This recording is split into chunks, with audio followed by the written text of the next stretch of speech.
Boa noite. Boa noite. O tema de hoje é otimismo, do livro Ave Luz, pelo Espírito do Senhor Shaolin. E a nossa palestrante é Karina Merlo. Seja bem-vinda. Obrigada, meu amor. Não precisa apagar aí as luzes, não. Tá dando para ver direitinho, né? Tá. Boa noite, gente. Estou muito feliz de retornar aqui à casa. Já tem um bom tempo que eu não venho aqui. E hoje, para falar com essa mensagem maravilhosa sobre otimismo. Eu fiz um apanhado a respeito do nosso capítulo no livro de Shaolin, do Espírito Shaolin, Ave Luz, para entrarmos um pouco na psicosfera, na situação de como se deu a história que ele relata na época de Jesus. Na verdade, esse livro, Ave Luz, ele é um apanhado de histórias que Shaolin traz, contando da convivência de Jesus com os apóstolos, na época os discípulos ainda, no tempo que se passam essas histórias na Galileia. Então vejamos. Primeiro, Jesus é um espírito puro, um espírito, o nosso governador do orbe terrestre. Quando ele vem em missão à Terra, ele encarna entre nós, ou seja, ele não precisa mais reencarnar, porque o espírito puro não reencarna, porque a reencarnação é um meio que nós temos de evoluir até sermos o quê? Espíritos puros. Então agora ele poderia vir à Terra em missão. E é o que ele faz. Mas, com tudo que um espírito puro pode fazer, inclusive até pelos relatos que nós temos em literaturas mediúnicas, como A Caminho da Luz, do Espírito Emmanuel, que Jesus, ele coordenou a estrutura de vida na Terra, desde que a nebulosa solar se desprendeu, né, e foi tendo a formação do planeta. Ele coordenou a formação do planeta, coordenou a vida no planeta. E de outros mundos também ele é responsável. Vem, encarna entre nós em missão, e para essa missão era necessário que ele tivesse um colégio apostolar, ou seja, que ele tivesse pessoas engajadas nessa missão com ele, ou ele poderia fazer tudo sozinho. Então, o mestre, desde o momento que ele vem e habita entre nós, já começa, desde a sua existência, da sua encarnação, a nos dar a lição da solidariedade. Que nós estamos aqui no planeta, necessitando da convivência uns com os outros. Nossa evolução não depende somente de nós. É por isso que o mandamento é amar o Criador acima de todas as coisas, amar ao próximo como a nós mesmos. Poderia ser só amar a Deus, mas não. O maior mandamento, amar o próximo como a si mesmo, que é a mesma coisa que amar a Deus, porque quando nós amamos o próximo, estamos amando a Deus. Quando nós amamos a nós mesmos, estamos amando a Deus. E assim Jesus até resume a lei e os profetas nesse grande mandamento. Então, Jesus já nos deixa bem claro que nós precisamos uns dos outros para nos engajarmos no grande crescimento do Espírito. Então, individualmente, vamos nos desenvolver, sim, mas em função de estarmos convivendo com outras pessoas. Até porque é no convívio que eu percebo o que eu tenho que melhorar, ou o que eu já melhorei.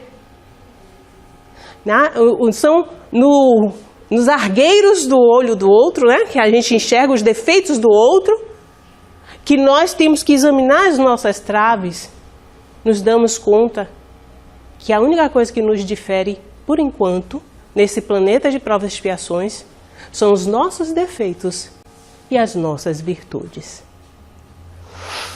Então Jesus, ele convida. É assim que o mestre vai formando o seu grupo de seguidores, convidando. Nada é imposto por Jesus. Durante os evangelhos que nós lemos, né, os canônicos na Bíblia, e toda a literatura que possa nos auxiliar a respeito do ser iluminado, Jesus, Yeshua, como quiserem, vamos observar Jesus, uma pessoa serena, doce, tolerante, compreensiva. Uma pessoa também que não só entende o nosso grau evolutivo, como cria formas, nos dá caminhos, nos mostra como nós podemos ser melhores. E nós temos vários exemplos em todos os evangelhos. Quando a pessoa se aproxima dele e é uma pessoa que estava em erro constantemente, ele vá e não peques mais. Tinha a oportunidade, se era um paralítico e era curado, mude agora a sua conduta para que não voltes a adoecer. Se é uma adúltera, vai, não peques mais. Não voltes a pecar, não voltes a cair em tentação e em erro. Sempre nos aconselhando. Então ele convoca, né, convida os auxiliares, a princípio os discípulos, que são os seguidores, mais tarde vão se tornar apóstolos. Os apóstolos são aqueles que eram discípulos e passam a divulgar a mensagem do mestre. Deixam praticamente de ser aprendizes e passam a ser mestres também. E aí eu trouxe os nossos 12 apóstolos, tá? E contando até com Judas Iscariotes. Interessante que outro dia eu dei uma palestra para falar sobre Judas e tive que esclarecer que até para os 11 apóstolos de Jesus, Judas era uma pessoa sensata, leal a Jesus. Era um excelente tesoureiro.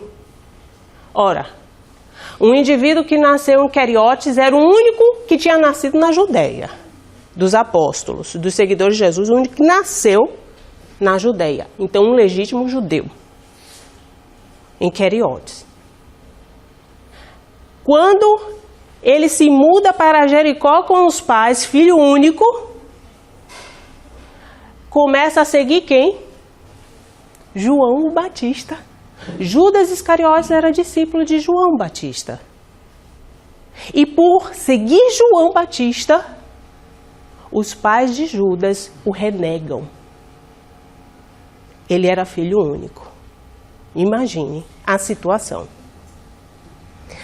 Então, quando Judas passa a ser seguidor de Jesus e é convidado para ser tesoureiro do grupo, nunca viram uma pessoa mais leal a Jesus, principalmente em termos de honestidade, como Judas tinha a sua postura diante do grupo.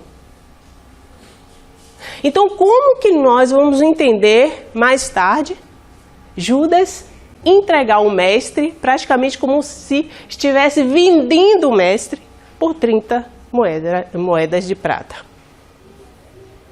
É algo assim estarrecedor. E por que que isso ocorre? Nós temos uma sequência de várias ocasiões nos evangelhos em que Judas é repreendido. E para ele a gota d'água é quando uma mulher, Jesus já prestes a chegar à última ceia, se despedir deles, depois ser entregue, condenado, etc. Uma mulher se joga aos pés do mestre, quebra um alabastro com um unguento dentro, um perfume caríssimo, e começa a passar nos pés de Jesus até a cabeça. Judas acha aquilo um absurdo. Afinal de contas, ele cuida de quê? Dinheiro. Ora, algo tão caro poderia ser revertido para o grupo e beneficiar tantas pessoas. O grupo, inclusive, auxiliava famílias através de Bartimeu, ou Bartolomeu, ou Natanael, que são os 3 nomes conhecidos do mesmo discípulo.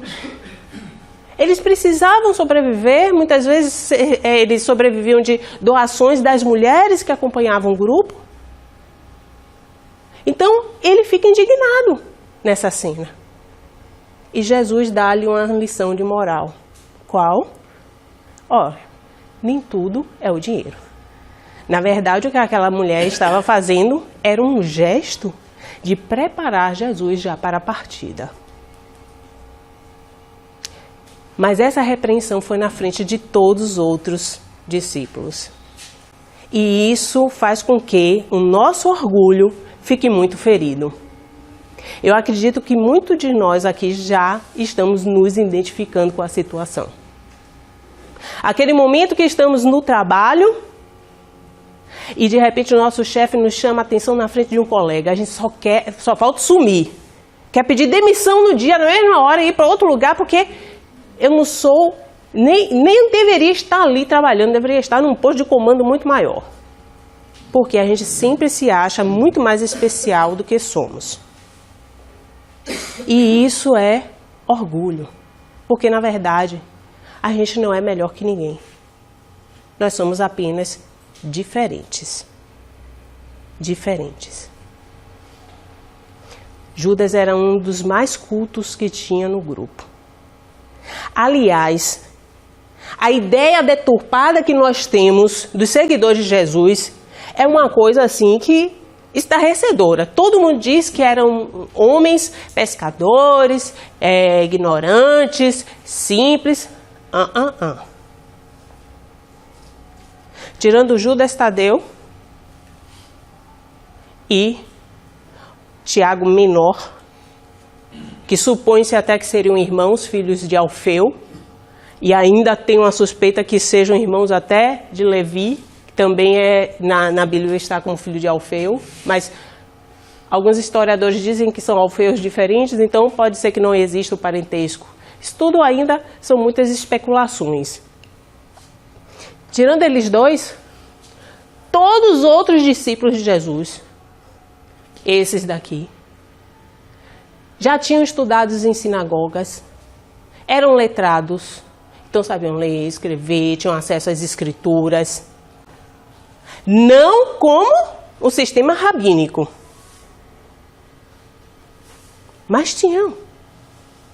Então não eram pessoas, eram pessoas simples. Quantas vezes a gente se depara com indivíduos que já fizeram aí várias faculdades, pós-graduações, mestrados, doutorados, e você vai conversar com a pessoa simples, e você vira assim, não é possível que essa pessoa tenha essa bagagem toda. A gente ainda fica querendo não acreditar que aquele indivíduo tão apagadinho, simpático, ou aquela menina, né? Você vai hoje e é internado no hospital, daqui a pouco vem a cirurgiã, praticamente uma menina, um adolescente, aí você vira assim, uai, você vai me operar? E a capacidade daquela menina é fenomenal. Então, porque a gente está ainda acostumado a julgar o conteúdo pelo rótulo, não é isso? E assim nós julgamos também os discípulos de Jesus. João e o irmão dele, Tiago Maior, filhos de Zebedeu, conhecidos os irmãos, né, trovões, eles tinham frotas de barco. A gente fala pescadores e acha que é aquele barquinho que vão jogar, né, uma redinha. Não, tinham frotas. Se nós nos transportarmos para essa época, vamos verificar que o povo ou vivia de peixe ou de carne. E carne era muito caro. Raros eram aqueles que tinham criatórios. Então o peixe era o mais viável, o mais comercializado por todos e o mais consumido. Imagine, André e Simão Pedro, irmãos também, filhos de Jonas, pescadores, sócios de João e Tiago. Era tudo uma empresa. E a gente, olha, eram simples, mas não eram qualquer pessoa. Então o mestre junta os seus seguidores e é Judas Tadeu que vem contar sobre a cidade de Tiberíades, que ela é erguida junto ao mar de Tiberíades, que era conhecido como Mar da Galileia, mas acabou tendo esse nome até por causa da cidade, que foi erguida por Herodes Antipas, filho de Herodes o Grande. Herodes o Grande foi o que perseguiu os meninos até 2 anos de idade, porque os magos não voltaram para dizer que o Messias tinha nascido. Herodes o Grande.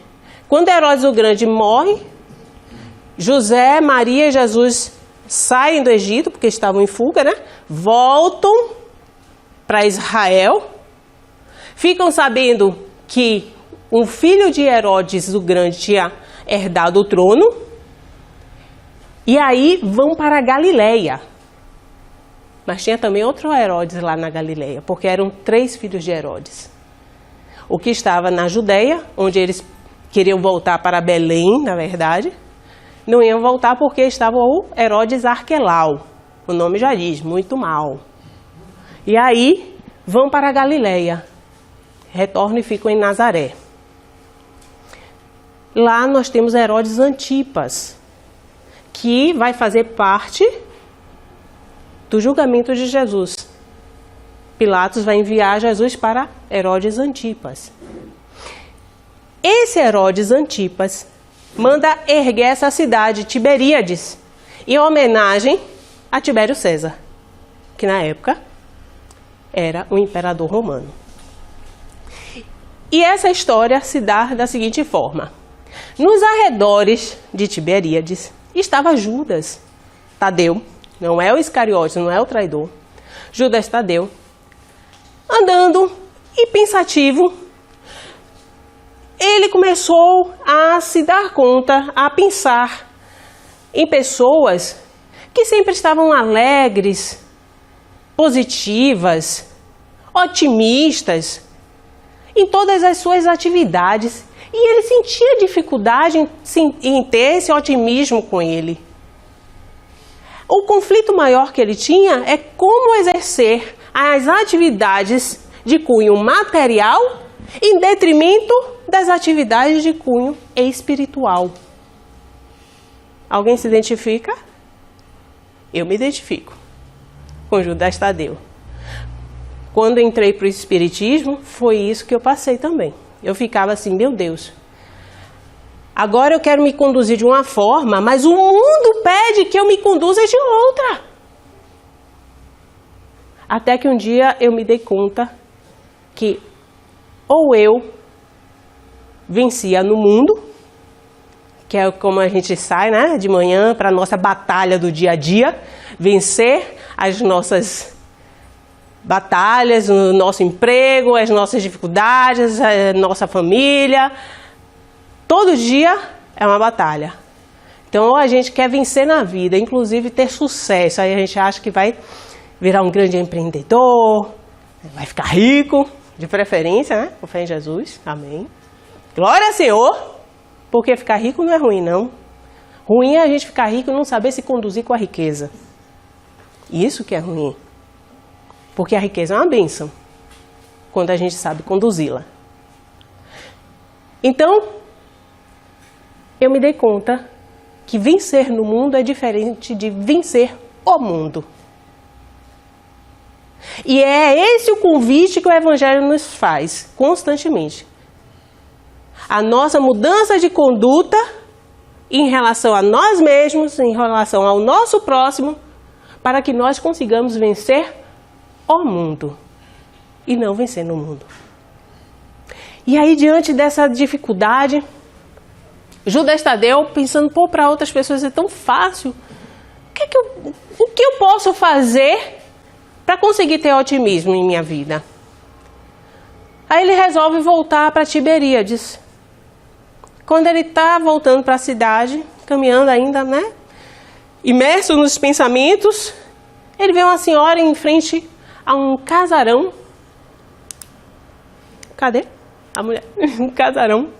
Uma senhora em frente ao casarão, que o chama. Vem cá. Aí Judas Tadeu. Eu? Vem cá você. Aí ele se aproxima e adentra no casarão. Quando ele entra no casarão, ele se dá conta que tinha entrado em uma armadilha. Tudo que ele estava tentando se afastar naquele momento, parece que convida-o para estar mais próximo. Aí ele, quando vê aquelas mulheres dançando, lindas, maravilhosas, de repente, uma criatura horrenda entre elas aparece e fala com Judas. Você pode ter tudo. Você pode ter riqueza, sucesso, mulheres, alegrias, poder, tudo o que quiser. Basta que você se afaste deste homem que você está seguindo. Aí Judas Tadeu, não vou me afastar dele. Ele está em mim. Não tenho como me afastar porque ele está em mim. Aí tenta fazer uma prece, mas naquelas circunstâncias não consegue. Mais uma vez, a criatura horrenda tenta aliciar Judas. E Judas, meio confuso, consegue dar uma respirada profunda e aí ordena um pouco os pensamentos e balbucia uma prece. É o suficiente para aquela criatura se dissipar. E um odor estranho que estava naquele local começa a ter uma sensação de perfume, uma fragrância no ar. E aí todos ficam com um mal-estar e se afastam também de Judas. Nisso ele consegue sair desta mansão. E sai atordoado com o acontecimento. Volta para Tiberíades, depois vai para Betsaida. Chegando em Betsaida, uma cidade bem próxima a Tiberíades, que na verdade tudo ali, quando a gente vai ver na Galileia, pega um mapinha, você vai ver, né, tudo pertinho. O mestre está reunido com seus discípulos. E aí Judas, ainda naquela agonia, querendo saber como que ele pode se tornar otimista, e depois daquela experiência horrorosa, ele desabafa e pede uma parte ao mestre. Mestre, gostaria muito de lhe perguntar, como que tu podes ensinar com tuas palavras que eu consiga alcançar o otimismo? Como que eu posso me tornar uma pessoa otimista no seu conceito? Eu acho interessante essa colocação dele. Porque Jesus mesmo nos aconselhou que nós devemos amar uns aos outros, né? Não é isso? E já é difícil amar um ao outro. Mas tem um detalhe. Ele fala: amai-vos uns aos outros como eu, Jesus, vos amei. Aí é mais difícil ainda. E é esse o nosso desafio aqui na Terra. Só que a gente não se dá conta. Ainda banalizamos muito o amar, o amor. E Jesus, vindo à dificuldade daquele discípulo, fala: o otimismo e a coragem são quase idênticos, Judas. Olha, otimismo ligado à coragem. E aí a gente vai ver que está ligado realmente ao otimismo. Uma pessoa, para ser otimista, ela tem que ser corajosa, tolerante, positiva. Ela tem que saber ressignificar situações. E prossegue o mestre: o otimismo se apresenta como um perigo aos desprevenidos de certo senso. É digno que o atinjas, até onde ele possa ser útil na escala das qualidades. Ou seja, tem algumas situações que a gente não pode ser tão otimista. Aí a gente precisa ser o quê? Realista. O exagero faz do otimismo uma entrada para a inconsciência e pode entorpecer a razão, despenhando em vales que o arrependimento marcará muito tempo para ser feito o reparo de um impulso que a disciplina não atingiu. São esses pequenos deslizes da vida que às vezes a gente vai precisar de 3, 4, 5 reencarnações para conseguir reajustar aquela situação, aquele sentimento, aquela emoção. E aí, ele finaliza. Aí é que o otimismo passa a ser coragem. Ele é meio cego e, por vezes, mesmo em caminhos tortuosos, se alimenta e está disposto a seguir mesmo nos corredores da sombra. Então, uma pessoa exageradamente otimista, ela se torna, em algumas situações, até cega às adversidades. Por isso que ele fala da coragem. Calma, a gente tem... Por que a gente precisa ter coragem? Qual é o contrário da coragem?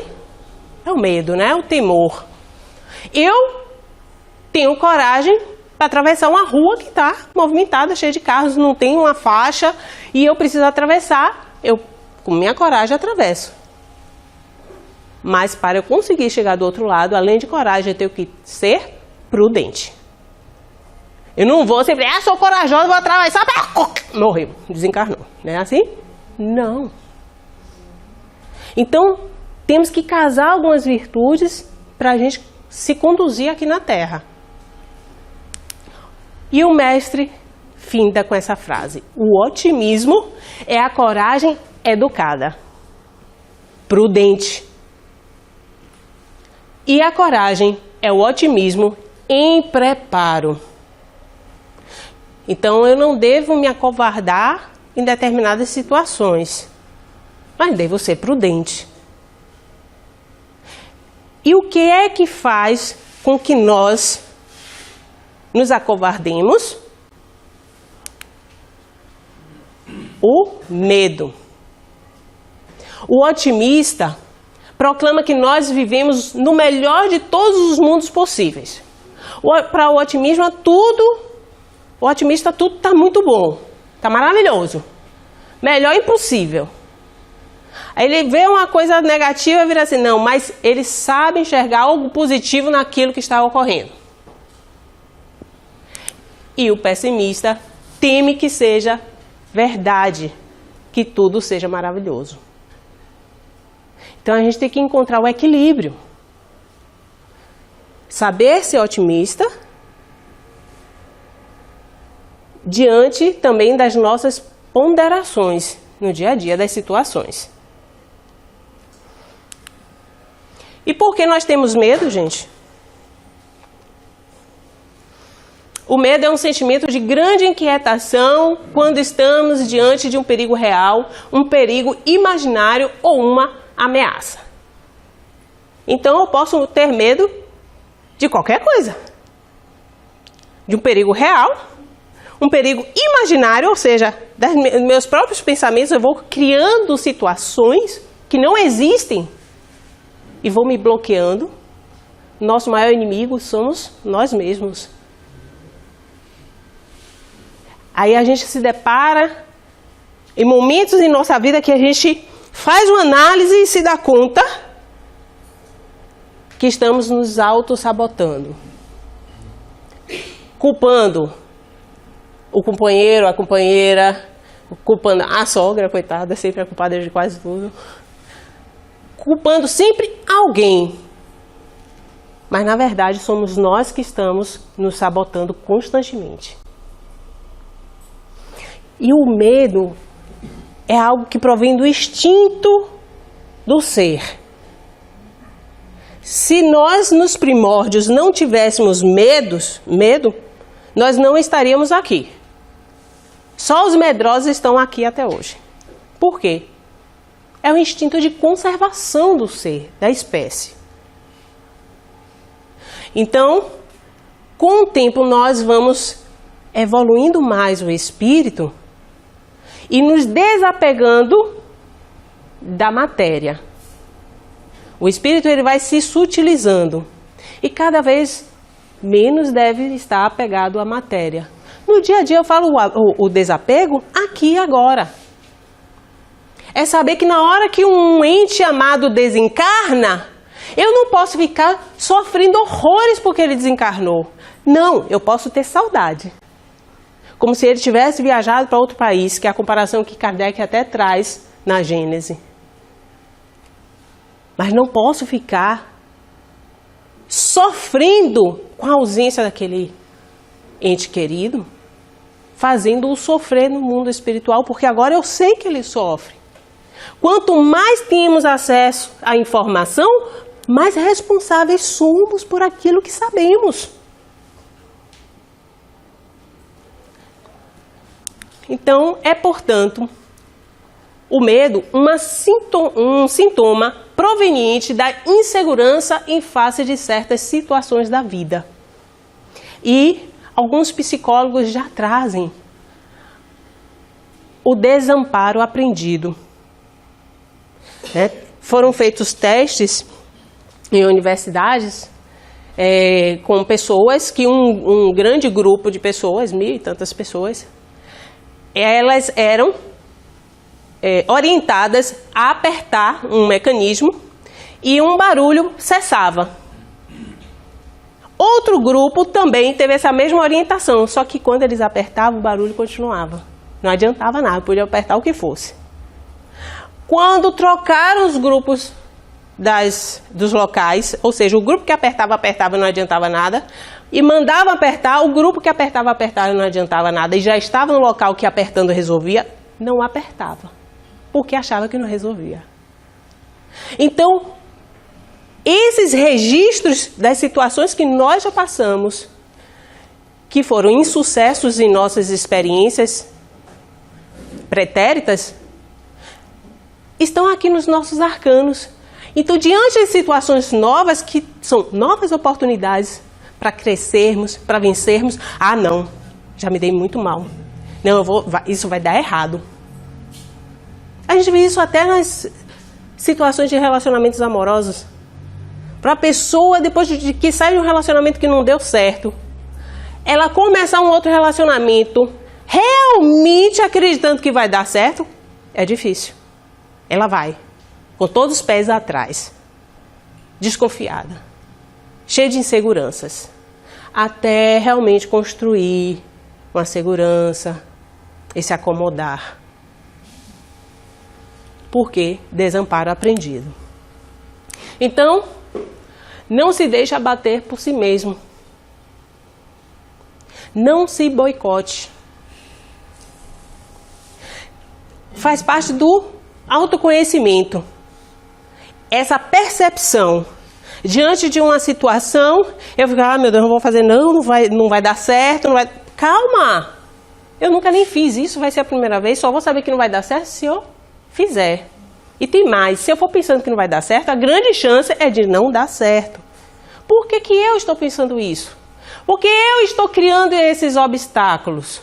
O que é que me impede de fazer isso? Esses questionamentos fazem parte do autoconhecimento. Esses dias eu sou a única espírita da família, né? Ainda tem esse desafio aqui na Terra. Eu estava conversando com meus pais, e aí minha mãe começou a reclamar algumas posturas de meu pai, e reclamando. 58 anos de casado. Aí eu falei, poxa mãe, 58 anos de casado e a senhora ainda está reclamando disso? Já deu tempo de acostumar, não? Aí tem aquela velha história, mas quando eu conheci seu pai, ele não era assim. Pô, mas 58 anos atrás, né?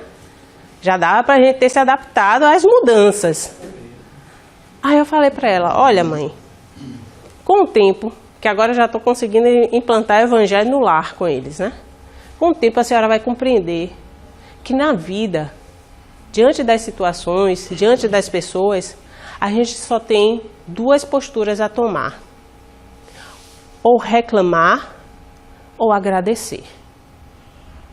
Porque uma coisa eu vou te dizer, é muito melhor meu pai com todos os defeitos, vivo do seu lado agora, do que meu pai desencarnar e a senhora vai sentir falta até dos defeitos. Não fale isso, minha filha! Mas tem uma hora que você tem que dar uma sacudida na pessoa. Eu falo porque eu passei por uma experiência muito parecida. E geralmente os nossos queridos encarnados aqui, quando desencarnam, viram anjos, né? A gente esquece tudo de ruim que a pessoa fez. Só lembra das coisas boas. Aí é que a gente fica mais arrependido de não ter tolerado, de não ter perdoado. É mais difícil.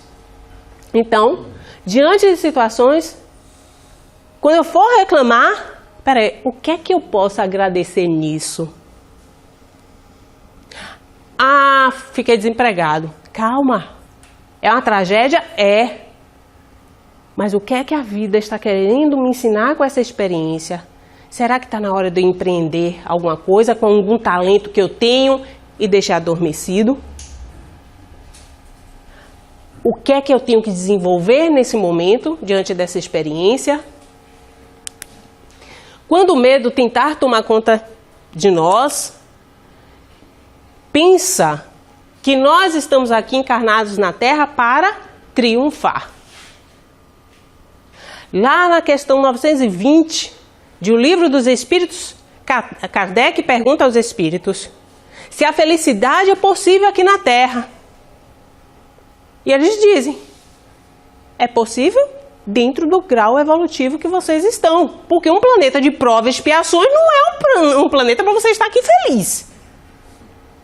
Aí você está no planeta errado. Desculpe aquele espírito puro, já... Espírito até bom, razoavelmente bom que esteja aqui entre nós. Já está no planeta errado. Mas tudo bem, ajude a gente. Então, os espíritos falam, nós podemos ter acesso à felicidade relativa. A felicidade vai depender de cada um de nós. De como nós nos comportamos, como nós nos conduzimos diante de situações que poderíamos ou aceitá-las de forma trágica ou de forma positiva para o nosso crescimento. É o que nós chamamos de ressignificar.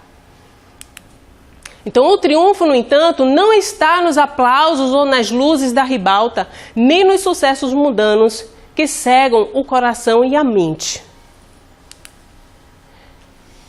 Tenhamos consciência que a vitória nossa como espíritos não está no que nós nos equivocamos aqui na Terra achando que é vencer no mundo. Eu tenho um alto padrão de vida. Poxa, eu tenho um amigo que é banqueiro, com uma filha que tem aquele problema que vomita, né, e tudo. Anorexia, né? Anorexia. Um outro filho que entrou para as drogas, mas graças a Deus já conseguiu se libertar. Mas olha só, uma pessoa que tinha um padrão de vida, americano inclusive, um padrão de vida maravilhoso, podia ter tudo. Aí vem os percalços, né? Para a vida ensinar, não adianta só ter dinheiro. O triunfo é sobre nós mesmos. E para consegui-lo é preciso lutar. É preciso ter coragem. E não só coragem. Ser otimista. Como essa menina que eu trago aqui, alguém conhece? Ou é somente eu que tive infância? Conhece? Poliana. Eu gosto muito de trazer a situação de Poliana, porque Poliana, ela aprende com o pai o jogo do contente. O pai era um pastor, fica viúvo, só tinha como filha a Poliana. E o pai, quando morre, a Poliana tem que ir morar na casa de uma tia, que ela mal tinha contato, Paulina. E aí quando ela fica sabendo que vai morar com a tia, ela, nossa, agora eu vou ter uma vida maravilhosa, minha tia mora numa mansão, vou ter um quarto só para mim. Então ela começa a sonhar com um padrão de vida que ela não tinha. Quando chega na casa da tia, a tia amarga, sabe? Pega e vou te levar para o seu quarto. E vai descendo umas escadas, descendo outras escadas, desce outra escada. E aí quando chega naquele quartinho lá no porão, seu quarto é esse aqui. Aí Poliana, nossa, estava sonhando com aqueles frufrufrus em cima das camas, cortinas maravilhosas, tapetes. Quando olha aquele quartinho pequeno, sem graça, sem quadros, sem espelho, sem nada. Aí ela olha e pensa, bem, não tem quadro, mas tem janela. É um quadro, uma visão natural, linda e maravilhosa. Tem coisa mais bela do que essa visão? Eu volto, todos os dias eu vou poder olhar para essa paisagem. Não tem espelho.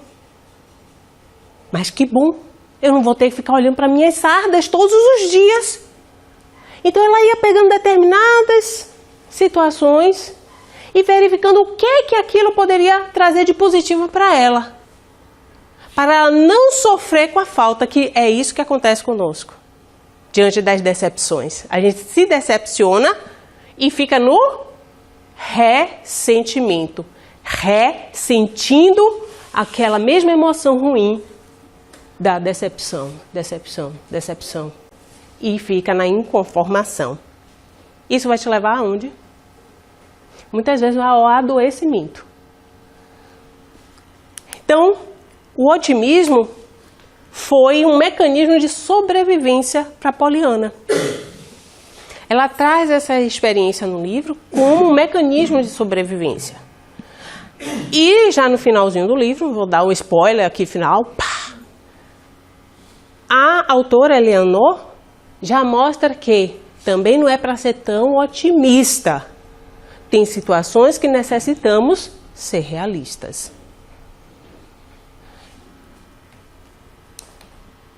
E como ser mais otimista, então? Algumas dicas. Quando achar que você vai falhar num projeto, se pegue no que há de positivo no projeto. Rejeite a ideia de falhar e concentre-se nos pontos positivos.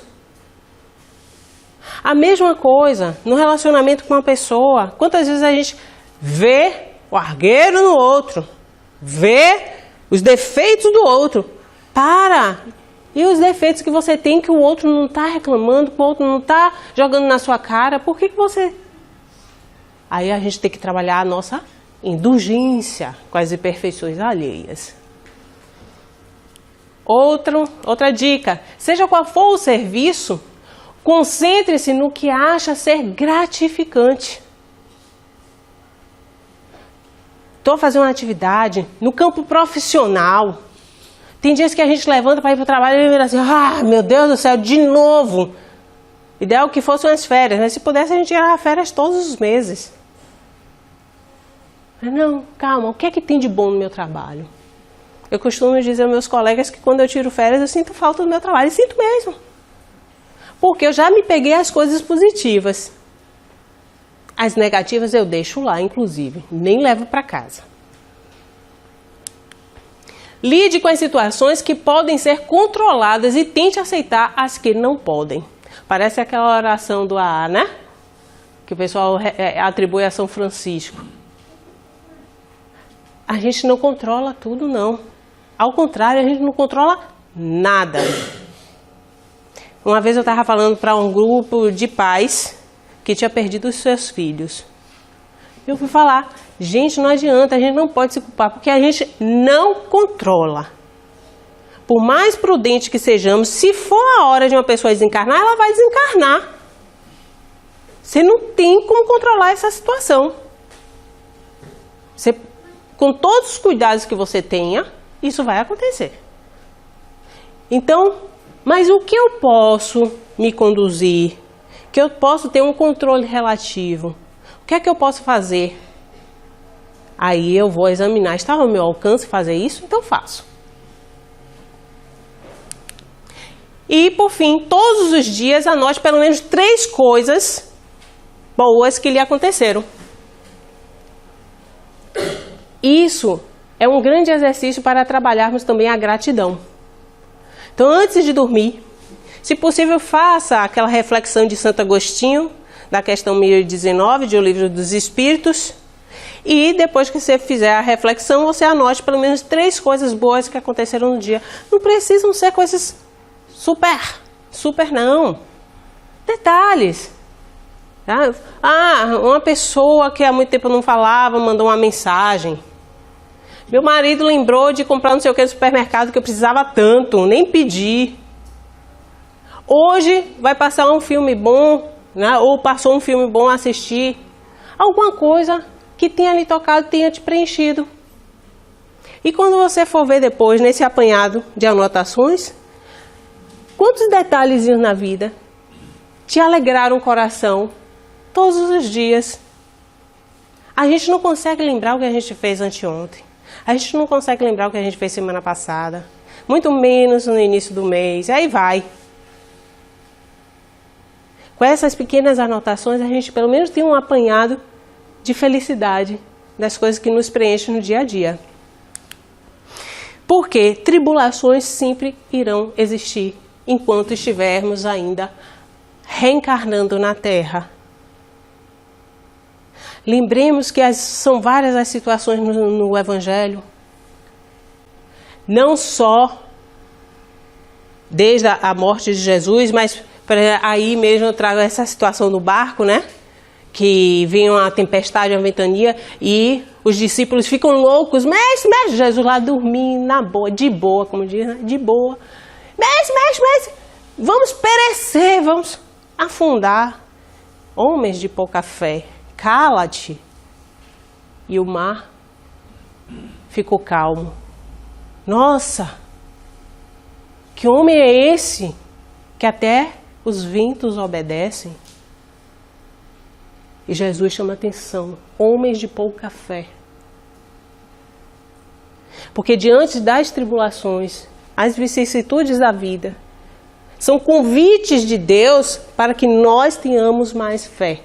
Não é à toa que a gente muitas vezes vem parar no centro espírita pela dor. Aliás, quem veio pelo amor, se apresente. Eu sou louca para conhecer uma pessoa por amor. Olha, tem exceções, tá vendo? 2% da humanidade. Por amor. Porque dizem que ou pela dor ou pelo amor. Eu só conheço pela dor. Estou conhecendo 2 hoje por amor. Porque é verdade. A dor é um convite para o amadurecimento, para o crescimento. Quantas mudanças não ocorreram em nós depois que nos relacionamos com essa doutrina maravilhosa, transformadora? Então eu só estou vendo aqui homens novos, homens de humanidade, viu? As mulheres também. Homens novos, que deixaram os homens velhos para trás. Né? Tudo novinho, graças a Deus. Então, essas tribulações sempre irão existir.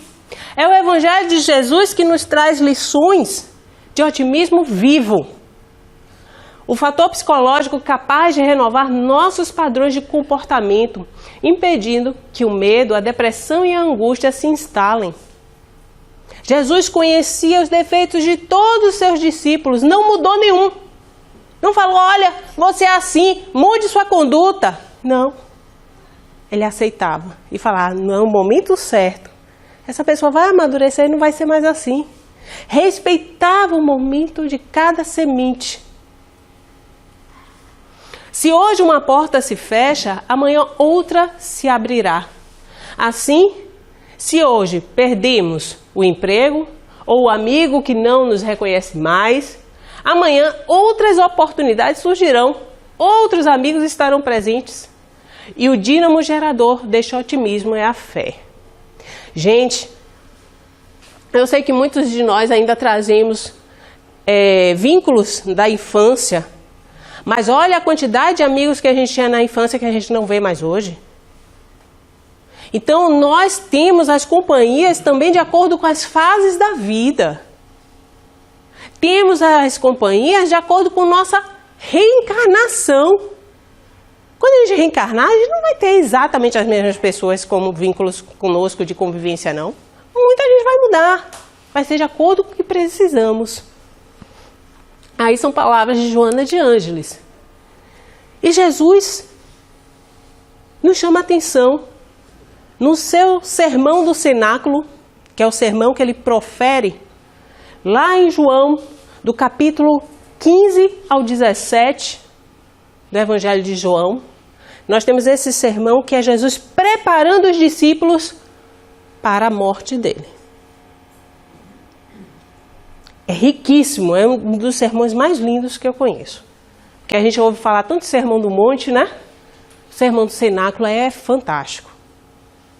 E Jesus, ali na última ceia, dando todas as orientações para seus discípulos, ele acaba o sermão com esses versículos. Fé, confiança inabalável. Aqui, no mundo tereis aflições, mas tende bom ânimo, eu venci o mundo.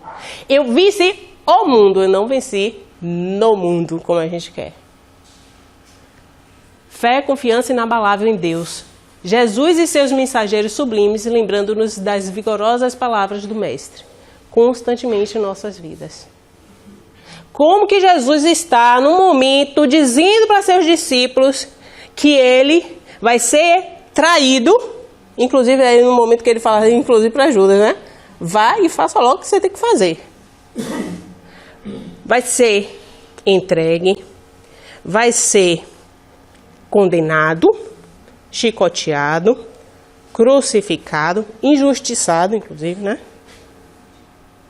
E fala para os seus discípulos que venceu o mundo, sabendo que vai acontecer isso tudo com ele. Porque o meu reino não é deste mundo. É Jesus falando, vou concluir minha missão, isso que é importante. Os discípulos, quando Jesus foi crucificado, o único que acompanhou Jesus, além das mulheres, foi João. Todos, cadê? Claro, foi se enforcar, né? Judas. E os outros 10 sumiram, desapareceram. Por quê? Medo. Aquele medo que nós temos do passado. Medo também de serem perseguidos, condenados, e inclusive, de certa forma, foram. Alguns só foram pregar anos, inclusive, depois da morte de Jesus, depois da ascensão de Jesus. Anos. Que foi o caso de Filipe. Foi o caso de Judas Tadeu também. Com medo. E Jesus já falava para eles, eu venci o mundo. Parece uma contradição para vocês, porque vocês ainda dão muita importância às coisas desse mundo. Devemos dar importância, mas não muita importância. Pois é esta reflexão que eu trago para vocês hoje, para que nós nos atentemos que estamos caminhando para a perfeição. Não somos perfeitos. Então sejamos mais tolerantes uns com os outros. Olhemos a vida com mais otimismo, com mais brilhantismo. Diante de situações que doam, lembre-se, Deus não quer o nosso sofrimento. Se estamos sofrendo, não é culpa de Deus. Eu não vou dizer nem que é culpa nossa. Eu digo que é o momento de refletirmos. O que é que eu ando fazendo da minha vida para que essa circunstância tenha me alcançado? Porque os Espíritos nos esclarecem que nós sofremos quando infringimos a lei divina. Em que ponto eu estou me equivocando com os mandamentos divinos? E essa reflexão nos amadurece. Então lembremos em todas as situações que sempre há algo de bom em nossa vida para vivermos, para nos alegrar, para nos motivar. Se não foi agora, vai ser ali diante. Mas para que seja ali diante, eu tenho que alimentar o otimismo dentro de mim. Eu tenho que acreditar. Porque fé é o que nós acreditamos antecipadamente que já venha a ocorrer, mas para nós já ocorreu.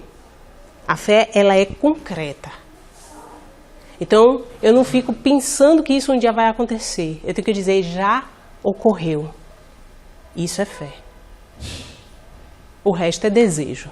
São coisas diferentes. Muita paz a todos.